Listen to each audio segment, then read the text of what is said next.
मुसलमानों को अब बिरयानी का मसाला तो नहीं है कि जब बिरयानी बन गया तो आप हमको जीरे की तरह दालचीनी की तरह बिरयानी से निकाल के आप साइड कर देंगे और उसको खा लेंगे। अगर बिरयानी खानी है तो मसाला हम बन के नहीं रहेंगे। या जो हमें बीजेपी की टीम बी टीम कह रही है कि वो लोग बीजेपी की बी टीम आप लोग बनाइएगा यूपी में सरकार? जी बिल्कुल इंशाअल्लाह। और हमारा काम वहाँ पे जो इलेक्शन है उसका जवाब हम लोग बहुत अच्छे तरीके से देंगे और सरकार बनाने में इंशाअल्लाह हम लोगों का बहुत वोट का बंटवारा कोई 14% वाला है वो वहाँ का मुख्यमंत्री बन रहा है, हम 19% हैं, 22% की तादाद में अगर हम आ रहे हैं तो हमारा जितनी तादाद है तो उस तादाद के हिसाब से यूपी में जितने भी पार्टी हैं जो लोग बोलते हैं सेकुलर, तो हमने उन तमाम सेकुलर लोगों का दरवाज़ा हमने खटखटाया। नमस्कार, दरभंगा समाचार में आपका स्वागत है। दरभंगा स्थित एएमआई के कार्यकर्ताओं ने एक प्रेस कॉन्फ्रेंस रखी। इस प्रेस कॉन्फ्रेंस का मकसद था कि सांसद असदुद्दीन ओवैसी पर शुक्रवार को जो हमला हुआ और हमलावर अगर गिरफ्तार हुए तो उस पर यूएपीए का कानून लगे, साथ ही साथ उन्हें वाई कैटेगरी की सिक्योरिटी दी जाए। आपको बताते चले 2 हमलावरों ने ओवैसी की गाड़ी पर 3 गोलियां चलाई। उन दोनों हमलावरों को न्यायिक हिरासत में भेज दिया गया है।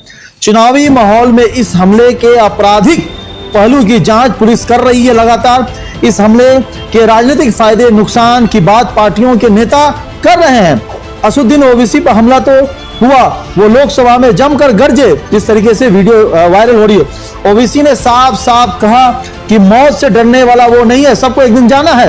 ओवैसी ने कहा कि जब प्रधानमंत्री मोदी की सिक्योरिटी ब्रीच हुई थी तब भी उन्होंने सबसे पहले विपक्ष में रहते आवाज उठाई कि ये गलत है और इस पर कार्रवाई होनी चाहिए।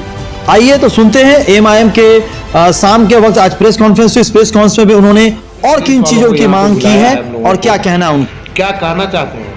कहना चाह रहे हैं कि ये जो यूपी इलेक्शन में जो भी बैरिस्टर असदुद्दीन ओवैसी साहब पे जो हमला हुआ है उसी के लिए हम लोगों ने प्रेस कॉन्फ्रेंस रखा है। और इसी के लिए भारत सरकार से हम लोग जो है इस चीज़ की मांग करते हैं कि उनकी सुरक्षा को लेके Y+ श्रेणी में उनको सुरक्षा दी जाए। और उन पर जो कहते हैं जो हमला हुआ है, जिन लोगों ने हमला किया है, जिनकी गिरफ्तारी हुई है, उस गिरफ्तारी लोगों ने जो हमला किया है उन लोगों पे यूएपीए का कानून लगाया जाए और उस पर सख्त से सख्त कार्रवाई की जाए। पहला सवाल, आप तो Z श्रेणी या Y श्रेणी सिक्योरिटी के जो मांग कर रहे हैं जी, असदुद्दीन ओवैसी साहब ने सिक्योरिटी लेने से इनकार कर दिया है। ये जिम्मेदारी तो भी तो सरकार की है कि भारत में वो एक हैदराबाद से चुने हुए सांसद हैं और पार्लियामेंट के एक रुकन मेंबर हैं, तो उनकी भारत सरकार की जिम्मेदारी है, प्रधानमंत्री की जिम्मेदारी है और गृह मंत्री की जिम्मेदारी है कि उनकी सुरक्षा का पूरा ख्याल रखा जाए, उन पर खास तवज्जो दिया जाए। और इस तरीके का जो हमला हुआ है यूपी में ये बहुत ही जिम्मेदाराना है और वहाँ की सरकार पे भी इस तरह का सवाल जो है होता है। आप लोग का क्या कहने का मतलब है कि ये जो हमला हुआ है जी, ये हुआ है या कराया गया? ये हमको लगता है कि ये वहाँ पे सोची समझी साजिश की गई है और वहाँ के माहौल को बिगाड़ने के लिए इस तरीके का उन पर हमला, जानलेवा हमला का किया गया है। तो हम यूपी सरकार से भी ये मुतालबा करते हैं कि उन पे जो है कड़ी से कड़ी कार्रवाई करें और ओवैसी साहब की जो है सुरक्षा पे जो है खास ध्यान दिया जाए। तो भाई आप लोग तो बीजेपी की बी टीम है ही है, तो आप पे कौन हमला कराएगा? बीजेपी RSS थोड़ी कराएगा। आप किसी आप के बी टीम है उसके। अब तो किसी के कहने से तो हम तो बीजेपी की बी टीम नहीं हो जाएंगे। वो आने वाला जो बिहार में जो इलेक्शन हुआ है तो उसमें भी आप लोगों ने जो देखा होगा कि बीजेपी की बी टीम कौन है। हमने तो हर जगह, हमें तो लगता है कि भाई बाकी जो कह रहे हैं बीजेपी की टीम वो लोग हैं जो हमारे खिलाफ में उन लोगों ने इलेक्शन लड़ा। और हमने बिहार में भी जो इलेक्शन हुआ तो बिहार में भी हमने जो बिहार के जितने भी महागठबंधन में जितने भी पार्टी थी उन तमाम लोगों से हमने मिल के जो है पीसी करने का काम किया, मिलने की हमने पुरजोर कोशिश की और उन लोगों ने अलायंस कहते हैं हमसे अलग चुनाव लड़ा। तो ये बताइए फिर हम बीजेपी जो बिहार में जो इलेक्शन, यूपी में जो इलेक्शन हो रहा है तो वहाँ की आवाम ही उसका जवाब देगी कि बीजेपी की टीम हम भी टीम है या जो हमें बीजेपी की टीम बी टीम कह रही है कि वो लोग बीजेपी की बी टीम है। आप लोग बनाइएगा यूपी में सरकार? जी बिल्कुल इंशाअल्लाह। और हमारा काम वहाँ पे बहुत अच्छे तरीके से हो रहा है और आने वाले जो इलेक्शन हैं उसका जवाब हम लोग बहुत अच्छे तरीके से देंगे और सरकार बनाने में इंशाअल्लाह हम लोगों का बहुत ही अहम रोल रहेगा। आपको नहीं लगता कि असदुद्दीन ओवैसी साहब आए तो वोट का बंटवारा हो जाएगा? जी बिल्कुल नहीं होगा वोट का बंटवारा। कोई 14% वाला है वो वहाँ का मुख्यमंत्री बन रहा है, हम 19% हैं, 22% की तादाद में अगर हम आ रहे हैं तो हमारा जितनी तादाद है तो उस तादाद के हिसाब से भी तो हमें सीट मिलना चाहिए। और हमने यूपी में जितने भी पार्टी हैं जो लोग बोलते हैं सेकुलर, तो हमने उन तमाम सेकुलर लोगों का दरवाज़ा हमने खटखटाया, तमाम लोगों से हमने मिलने की पुरजोर कोशिश की। हमारे साथ राजभर साहब के साथ हमारा गठबंधन भी हुआ, उसके राजभर साहब चले गए सपा में।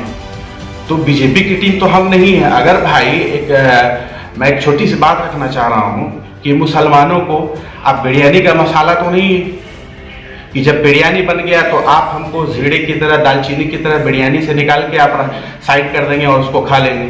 अगर बिरयानी खानी है तो मसाला हम बन के नहीं रहेंगे या कुछ कहे, उससे हमें फ़र्क पड़ने वाला नहीं है। हमारा काम बोलेगा और इंशाल्लाह जो हम लोगों का जो मेहनत हो रहा है वो हम लोगों का मेहनत बोलेगा। वहाँ परिचय दे दीजिए।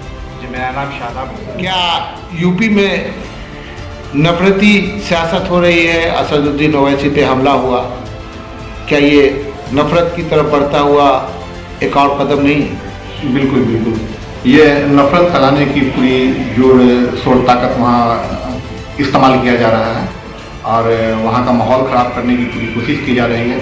और वहाँ की जो सरकार है वो चाह भी रही है कि वहाँ नफरत फैले और वोट का बंटवारा हो। असदुद्दीन ओवैसी पे जो हमला हुआ है और आप लोगों ने बुलाया हम लोगों को, ये पूरा जो प्रकरण है उसको आप कैसे देखते हैं? ये सबसे पहले इसकी निंदा के लिए जो है हम लोग ये आज जो है प्रेस कॉन्फ्रेंस कर रहे हैं। और क्या कहते हैं, ये संसद पे हमला है और जो संसद की अगर जान सुरक्षा नहीं है तो बताइए एक आम आदमी की जान कैसे सुरक्षा हो सकती है।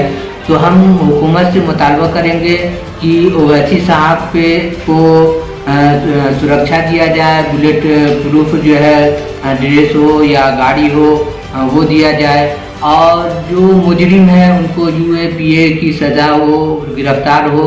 तो ये हमारा मांग है, ये हमारी मांग है और हम चाहेंगे कि देश भर में जो है एक भाईचारगी कायम रहे और जो ऐसे नफरती चिंटू वगैरह हैं, जो नफरती लोग हैं, जो देश को बर्बाद किए हुए हैं, छोटा छोटा देश जो है चाइना, अमेरिका, चाइना, चीन हुआ, जापान हुआ, इजराइल हुआ, सब कहाँ से कहाँ पहुँच गया और ये जो है चिंटू सब नफरत फैलाए हुए हैं, नफरत की राजनीति कर रहे हैं। तो हम चाहेंगे इसका कंडम हो, एक संविधान के दायरे में सब कुछ हो और संविधान ओवैसी साहब संविधान को लेके चले हैं और हम लोग भी जो है चाहेंगे कि संविधान के इसमें काम हो और संविधान को मजबूत करें और जो लोग नफरत फैलाते हैं उनका कंडम हो। क्या नाम हुआ आपका? मेरा नाम मोहम्मद।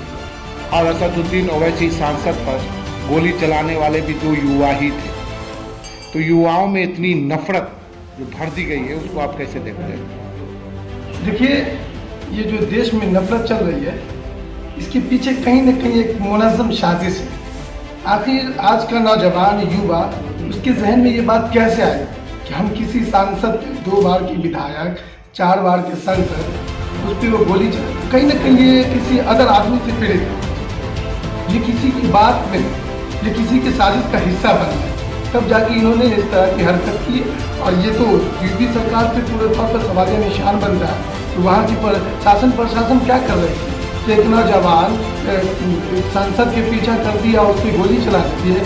ये तो बहुत पूरे तौर पर निंदनीय बात है। वहाँ की पुलिस प्रशासन क्या कर रही है और ये यूपी सरकार वहाँ ये दुआई देती है कि यहाँ सब कुछ ठीक है। क्या ठीक है? तो अब यूपी इलेक्शन है तो सरकार, जनता जवाब देगी ये क्या क्या क्या क्या ठीक है, क्या नहीं ठीक है। एज ए युवा इसको कैसे देखते हैं? युवाओं में जो ये जो बढ़ रहा है, गोली चलाओ, मार डालो, काट डालो, बच्चों को क्रिमिनल बनाया जा रहा है, अपराधी बनाया जा रहा है, इसको आप कैसे देखते हैं? एज ए युवा इसको हम लोग इसलिए देखते हैं कि हम लोग के पास कोई ऑप्शन नहीं है।